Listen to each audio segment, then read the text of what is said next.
At Juliant, we're with you at every milestone, making it easier for you to shine.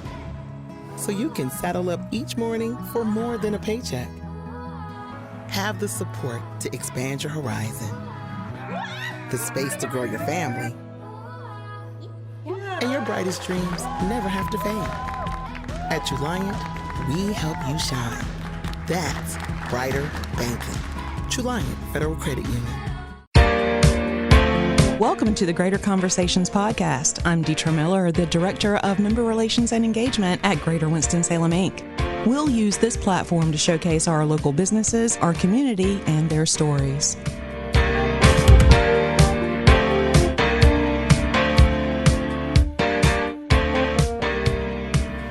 Hi, everyone. Welcome back to the show. I am super excited because today we have Miss Christy Cox Spencer in the hot seat with us. I'm so excited to talk to you, Christy. Thank you for being here today. And co-hosting with me is our Director of Career Readiness at Greater Winston-Salem, Inc., Miss Alicia Hilton. Thank you so much. You're more than welcome. Excellent.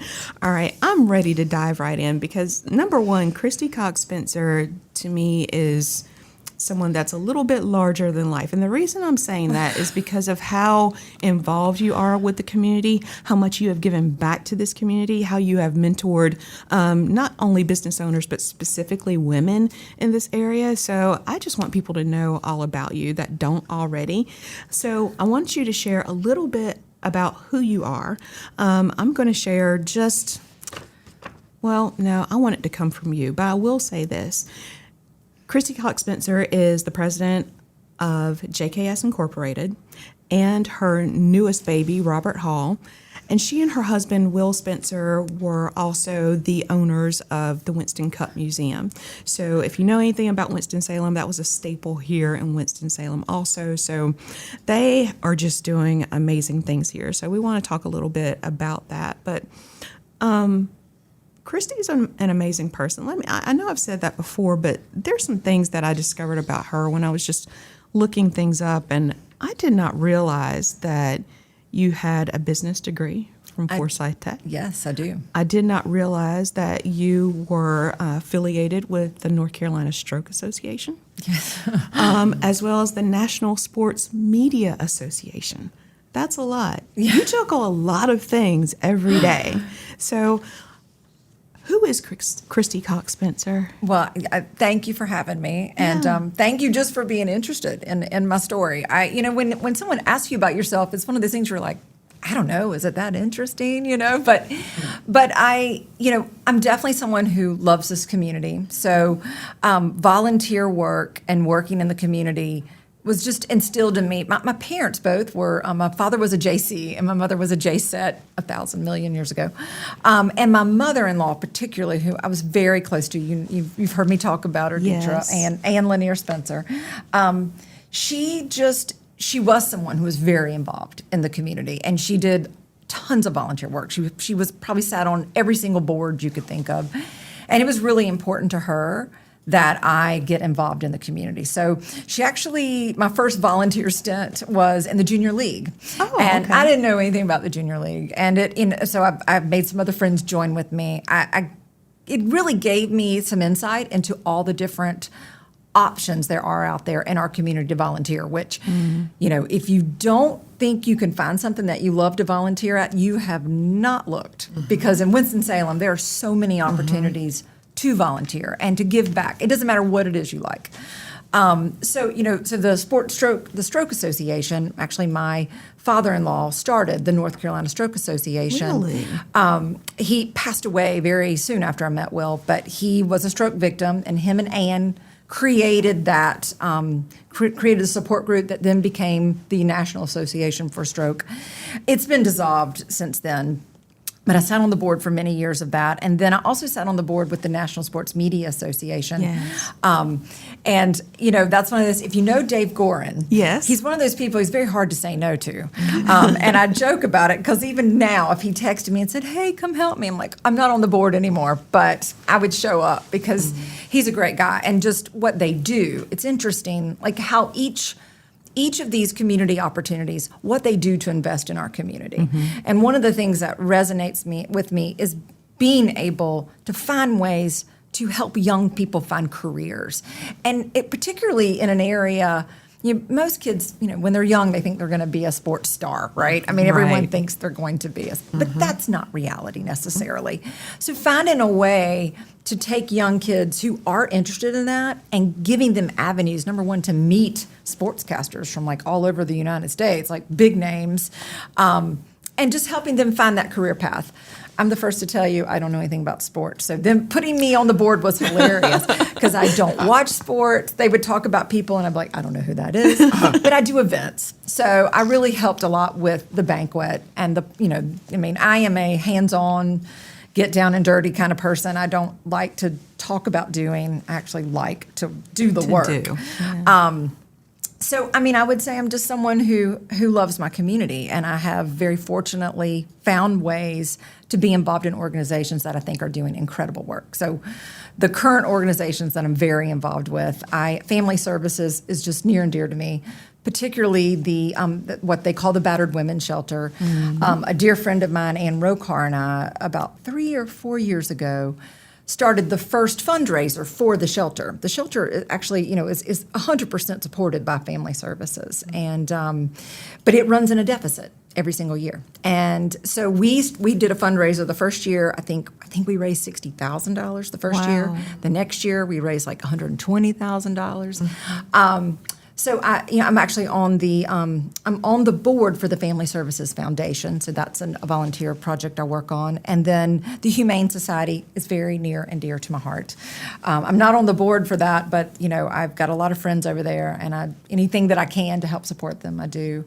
And then also the Reach Women's Network. Yes. That's an incredible organization. I'm on the board of advisors for it. And when you talk about supporting women and being amongst professional women who are all rallying with each other, that is so uplifting.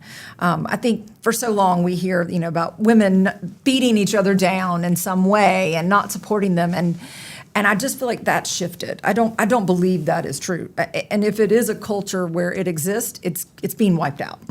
And the Reach Women's Network is an organization that is all about helping professional women find avenues to explore other information, meet other professionals. It's been very rewarding to me. So I feel like that's who I am. Yeah, and that's coming up really soon, right? It is. The conference is March 6th. Yes. Perfect. So, and that's if you've not have you attended that conference before? I'm attending my first Yay! one this year. This Yes. is, I believe, the third one that we've done, and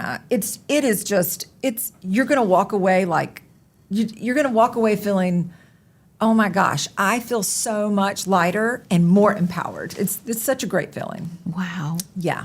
That's pretty amazing. Yeah. Well, thank you for sharing a little bit of that background. And how do you find enough hours in a day to do I apparently all don't those things? sleep. I have a lot of energy. Maybe more than I need. I'm one of those people, I have to exercise to kind of take me down a notch because I might be unbearable otherwise.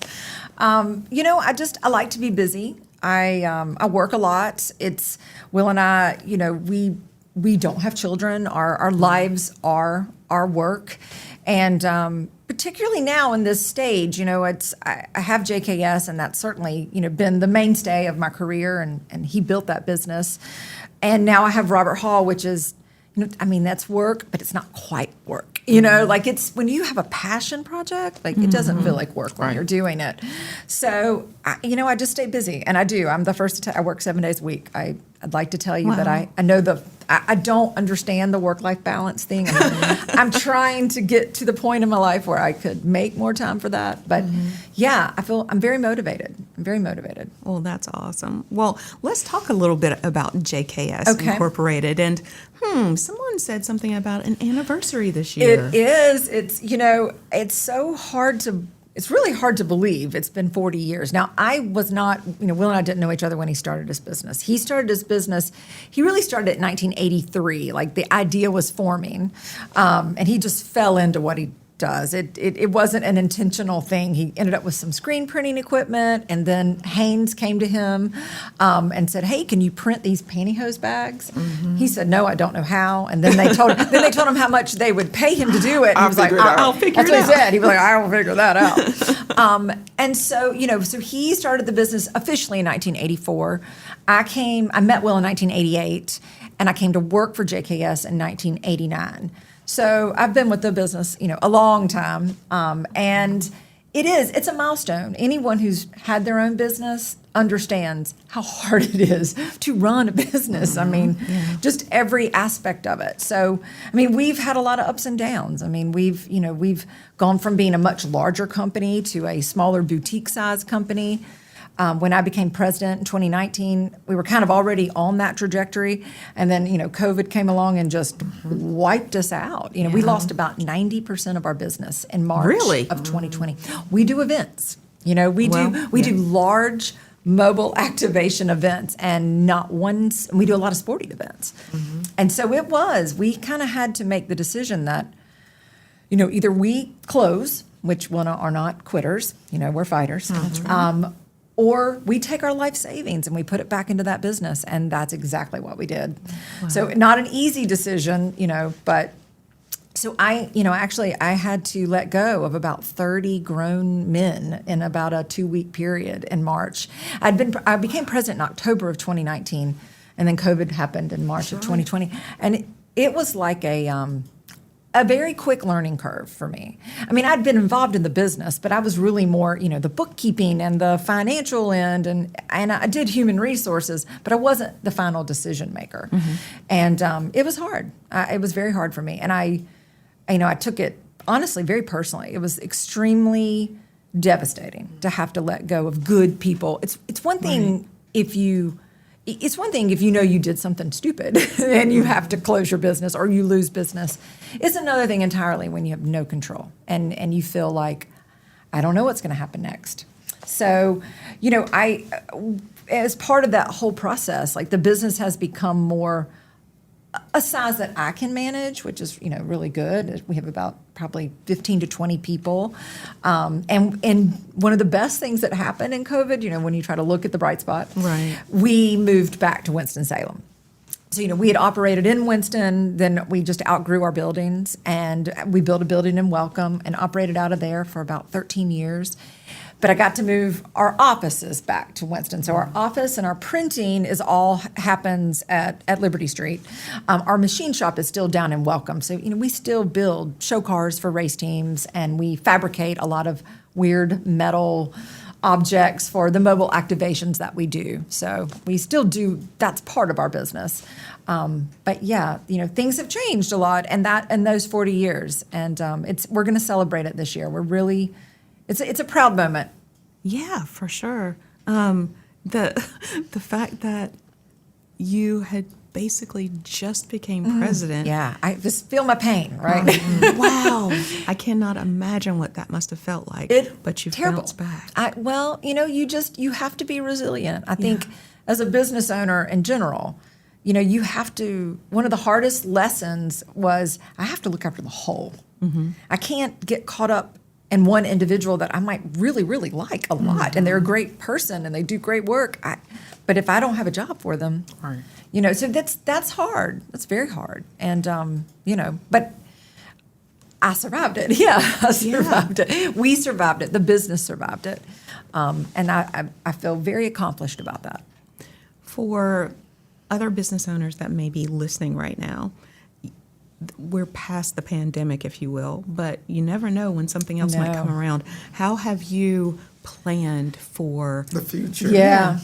I'm not sure you can ever plan for that kind of devastation. I mean, honestly, I would have told you that we had financial reserves and we were in a good place, but we wiped that out. You go 8 months without any work and you've got a payroll to meet.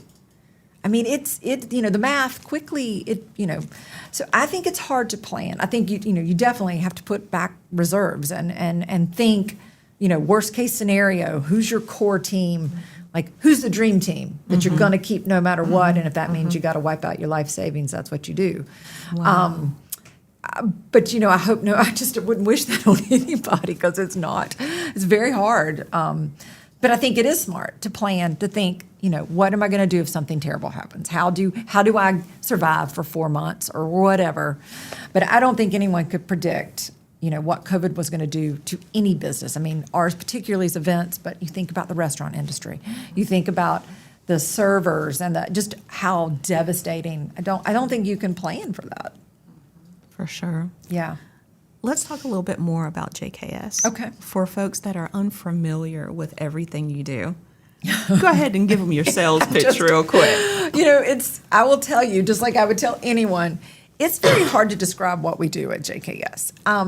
It is not just if we made widgets, I could tell you we make widgets, but that's not what we do. When people ask me, I say we facilitate for large marketing companies and corporate brands to build out mobile displays and promotional items. Okay. Because then that just gives us, and people don't even know what you're talking about, right? But that's good. It's an answer. You say it, and then we just get confused. Yeah, and they don't ask any more questions. Yeah. But I'm just imagining like expos and things like that.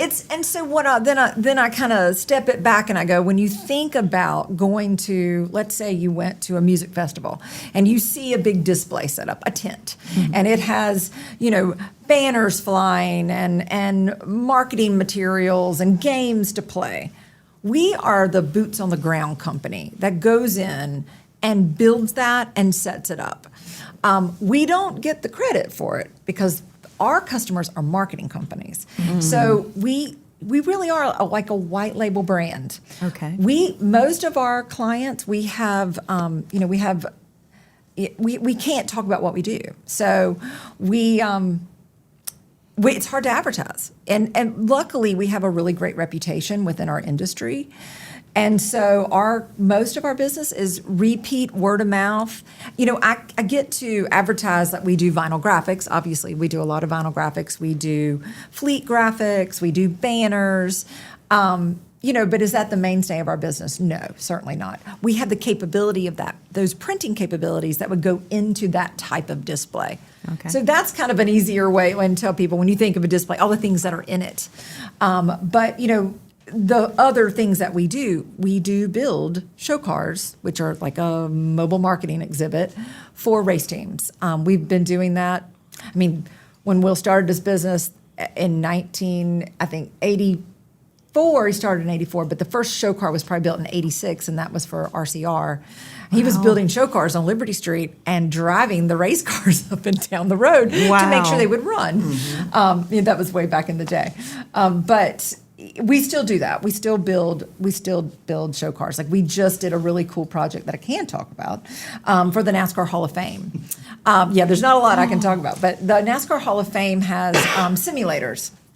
And NASCAR, every so many years, does this really fun thing where they change the cars up completely.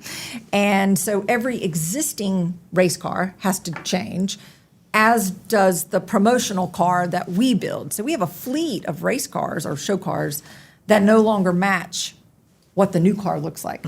So Will and Ed came up with a way to refabricate what they call the greenhouse, the top part of the car to look like the newer cars. So we didn't want to completely destroy our fleet because we've got a lot of money in these cars. And so we've been building out simulators for the NASCAR Hall of Fame. And so that's a cool project. And involved, you can imagine. I mean, there's multiple cars that they have in their museum that people get in and pretend like they're racing. And we also transport a lot of race cars, show cars for race teams, because race teams don't normally do that themselves. Okay, they have didn't realize sponsors that. who want a car delivered to the to the grocery store or whoever is their sponsor, and they contact us, and that's why we have so many pieces of mobile equipment. We do a lot of transporting for them, specifically for show cars, not for other things. Wow. Yeah. That's a lot. Do you guys do all you mentioned Will and who was the Ed Barrier. They do all the design? They do. Well, so race cars, it's not like it used to be. A race car really was fabricated. You would take an English wheel and roll out the metal. We certainly have those capabilities, but now they've changed them where the bodies are pretty much, Will calls them large size Revell model kit cars. They're basically just parts you kind of put together. Okay.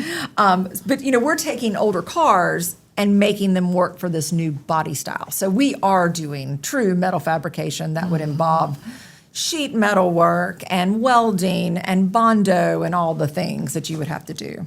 So yeah, we do that. And Will and Ed, I mean, that's kind of their thing. That's, Will obviously is passionate about the motorsports industry and racing. Him and Ed have had many incarnations of race teams throughout the through the years. And I went to a lot of racetracks in my lifetime. I drove us to a lot of racetracks because we didn't have the money for hotel rooms.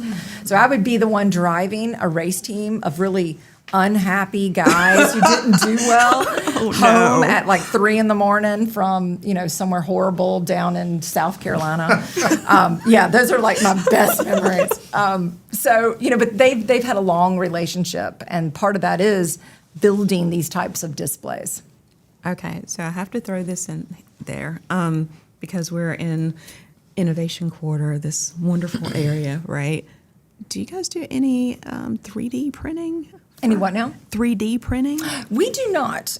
We don't have any 3D printing capabilities. We've had partners that we've worked with to do that. We've actually been asked to build some things for trophies for some road races, and 3D printing was the perfect solution for that. Maybe in the future, really for us, it's really more like a flat, like it is, we do large format printing, but we have not gotten into 3D printing ourselves on site. What is in store in the future for JKS?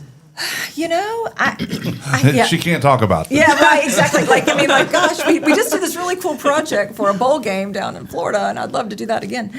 I think it is maintaining what we do. For me, like I said, this community is so important to me.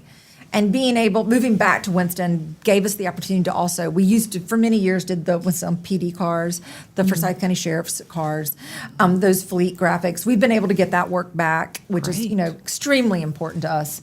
That being able, doing these big projects, the majority of our clients, we never meet in person. And because, they're marketing companies all over the United States. We ship all over the United States. So we don't get a lot of face-to-face time with them. Being able to build up the local business, that B2B business here in Winston-Salem, it's not what keeps the doors open, so to speak, but it is the work that is probably the most rewarding because you get to see your customers. It's one thing to get an email from someone, great project, and then it's different when someone comes in and picks up something. Right. So, I hope there's a fine balance between the two. And, to maintain that business, I do not intend to work like this for the rest of my life. I do think in the future, what will JKS look like in 5 years? I'm not sure. That's the end of part 1. To find out what's next, you have to listen to the next episode with Chrissy, which is number 57. Don't worry, we're releasing them simultaneously, so you don't have to wait. Just jump on over to episode 57. We'll see you there. We know you enjoyed this podcast today, so join us for the next episode of Greater Conversations. By the way, you can follow us on social media. We're on Facebook, Instagram, Twitter, and LinkedIn. Be sure to smash that subscribe button. Also, be sure to visit our website at winstonsalem.com. The views and opinions stated in this podcast are solely those of the contributors and not necessarily those of our sponsors, distributors, or hosting companies. This podcast is copyrighted and cannot be reproduced without expressed written consent of Greater Winston-Salem, Inc. or your toast.